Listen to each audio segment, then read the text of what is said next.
What is up, my friends and fellow collectors out there? Today in the house, we got House of Gog's Klaw. It's time for Nerdgasm.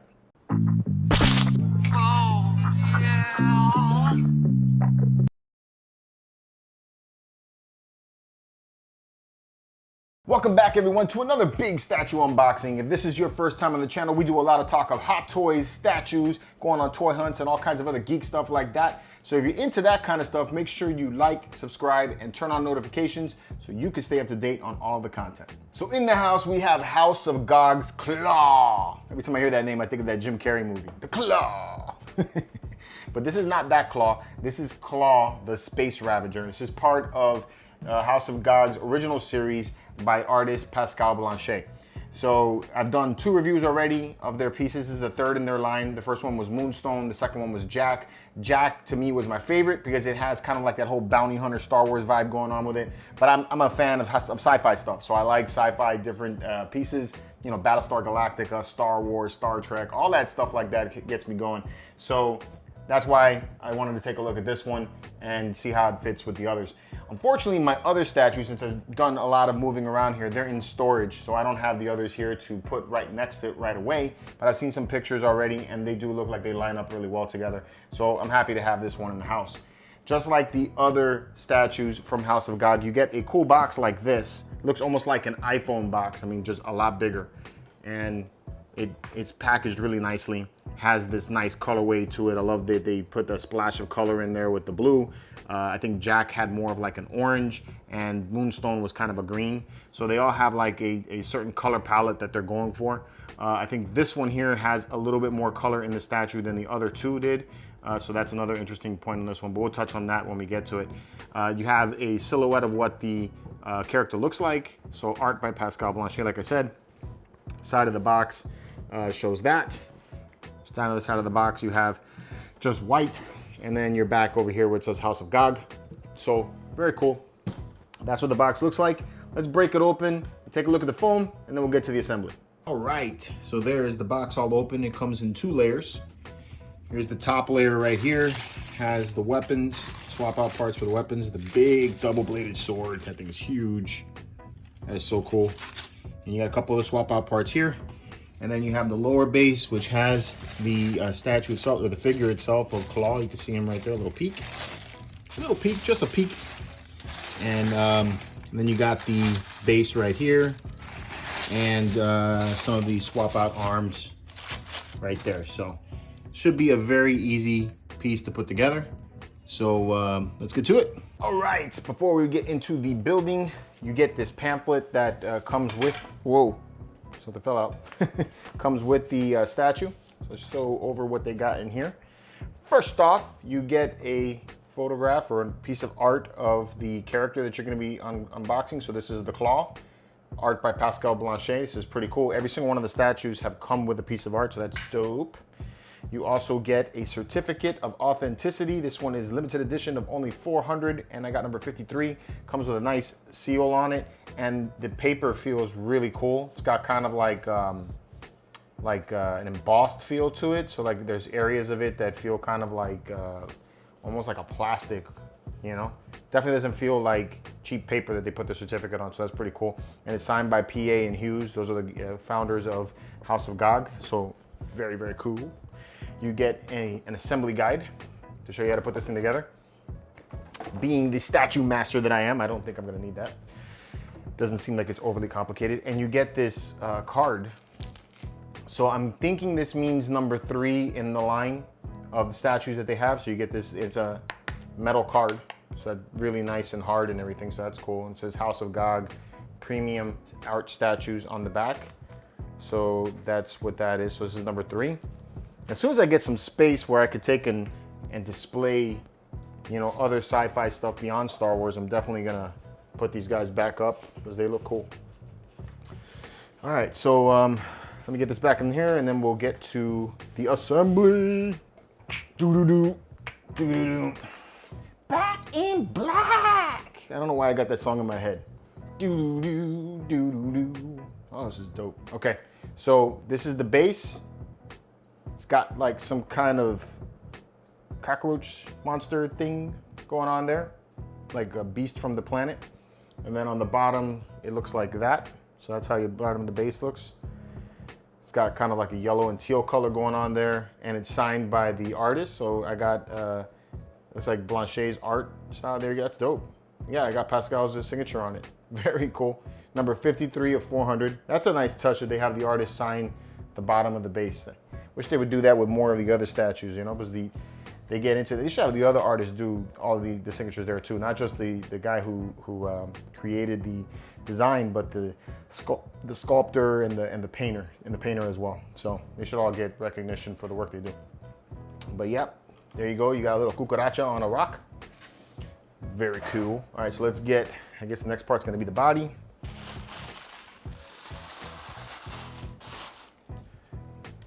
Oh, for being a 1/6 scale piece, it's got some weight to it. It kind of looks like DJ in the face. All right, so there's the statue. Very, very cool. What's dope about this one, where the others didn't have, is that this has more colors going on in it than they had in the other two. The other two were very like a two-tone colorway. You know, you had like I think one was like a blue, and the other one had like a green going on, and then like an orange. So there was kind of just one palette going on with it. Let's see if I can get this in there. So there's the pin dead center where he lands, and assuming the boot goes in here, but it's not going down. Let's see if I pull this way. See, that's what happens when you talk all that smack about being a statue master or a statue guy. Then you gotta like live up to that, and then something like this happens, and you need the instructions. All right, had it backwards. So he goes this way. And there's a magnet in the back, and it lands on the magnet really good. It's a little bit raised on the front. I may have to hit it with a little bit of a hairdryer or something to kind of spread the legs out a little bit more. The back foot is landing perfectly right on the magnet, and that magnet's super strong. Look at this. I could lift the base up by holding the statue. So that magnet's got a good strength to it. I don't see this thing wobbling or going anywhere. But on the front foot, at least on mine, it's not landing completely down onto the cucaracha down here. I'm gonna call it the cucaracha because it looks like a cockroach. But it's gonna land on, it doesn't land completely on this alien. The forward toe seems to be hitting the back shell of the monster, so it doesn't allow the foot to come down further. So I think I just need to either heat it up a little bit to spread the legs out a little bit more, or try to find a way to get the foot to land a little bit better, maybe in the front. So that happens. What is this? Looks like this is the base stand. So all of the statues come with a little like display stand for the accessories, which I think is cool. And then we have a mutated claw. I think this one goes here, if I remember seeing in the pictures. So, yeah, you got a magnet that holds it right there. And then you have this mutated, looks like a crab claw type of thing going on with the hand.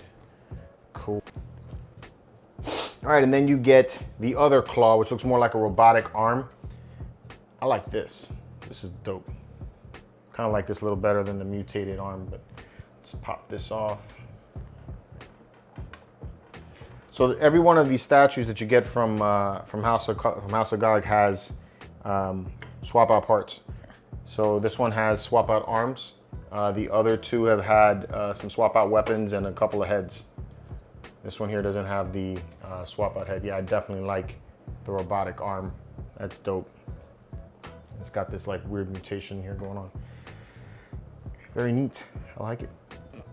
All right, you get these two little arms, which I think go on, yeah, they go on this this cucaracha monster, and it goes like that.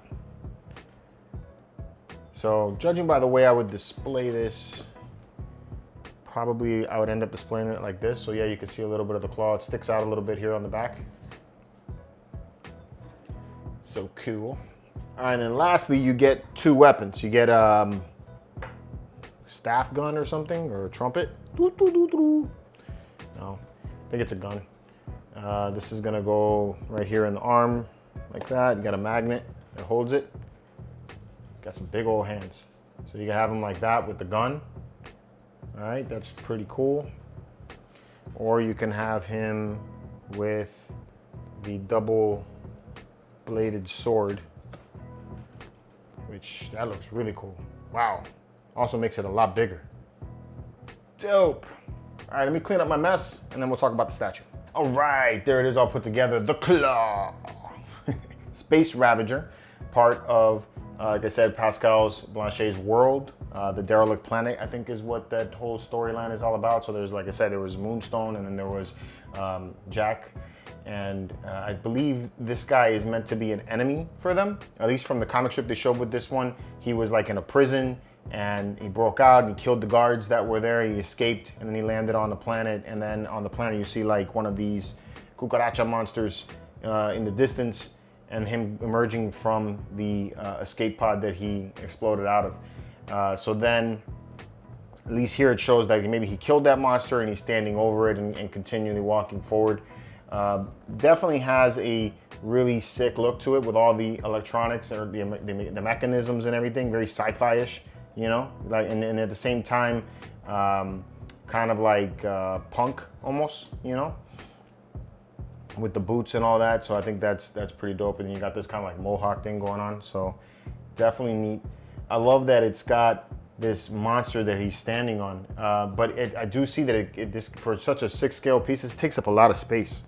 So, you know, if you're planning on putting this somewhere, you know, and it's a lot bigger than what you would expect for a 6-scale.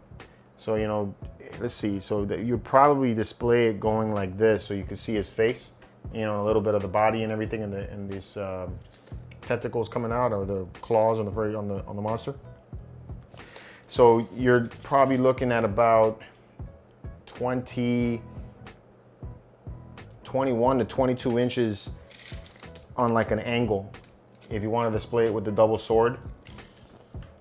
It stands about 16 inches tall, about 11 inches wide, and if you just want straight depth, that's where you get that 21 inches is that. If you display it with the gun instead of the sword, you got swap out parts. You may be able to cut that space down a little bit. Yeah, it looks like it does. It kind of evens out the space a little bit. So that brings you back down to like about 18 inches is what you're gonna need there. So it does have some considerable space, you know, when you go to display this piece. Assembly was really easy. You really didn't need the instructions other than me trying to figure out which way this actually stands on this monster. Like I showed you in the assembly, it doesn't sit all the way down on mine.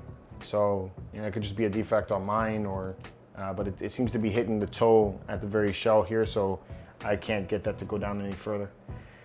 Texture work throughout the statue looks really good. You know, you have a lot of texture going on here on this monster. The rocks look really dope. You know, it's got a lot of texturing going on in there as well. Lots of etching all around, so it distinguishes the beast from the floor. He sits in and he's just basically standing over this beast. The texturing going on in the suit looks really good. I like it to distinguish the tones from the armor and the body. So the body is kind of like smooth thing going on, but the armor is kind of texturized and there's a lot of detail in it. The boots have like things like stitching in the boots, and you know, you have texturing on the bottom of the boots, so that's all done really nicely. I think that's done really cool. I like how he's got like kind of trophies of skulls going on there, like little beasts that he's killed. And then like his armor looks to be like shells and bones from like something that he killed. So I think that's really, really neat. You know, it has a really nice story going on there by looking at the armor and all that. Very, very cool the way that came out. And then you have these swap out arms. Now, this hand here, I like the way they swap out the hand. It's because you have this bracer right here, and then that protects you from seeing any seams whatsoever. So, you know, you could pop these things in and out, and it looks like it's just seamless, like it's one piece, you know? And you got him holding that huge double-bladed sword, which looks really cool. This arm is really, really cool because you have like these horns that pop out on the elbow, which look really nice, and then the hose connects in there. And I think that's really dope. And then you have this mech hand, you know? And it looks like he can really like crush something with that. This one here looks like a mutation, and it pops right in, and That's how that looks, right? Because of the difference in appearance of this has got texturing going on. It looks very much like a claw from like a crab. It almost looks like it was like reattached. I like how you have this mech here, and then you have this clear visor. So that's really dope the way that looks. I mean, it looks really cool actually. This is really neat how they put all this stuff together, and you know, this original line works out really well. So I think it's dope. You know, if you're into something original and you don't want to like just get the regular mainstream stuff, I think this is pretty cool. And it's got a small edition size, only 400. So very cool. You can pick this one up over at House of Gog. I'll leave a link in the description below for you guys to get to that. I'm always curious to hear what you guys think about the statues I get, whether they're Star Wars stuff, Marvel, or you know, stuff like this that's just original and new, different. So I always like to see stuff like this. Let me know in the comments below what you think about the Klaw. And until next time, guys, keep it marvelous.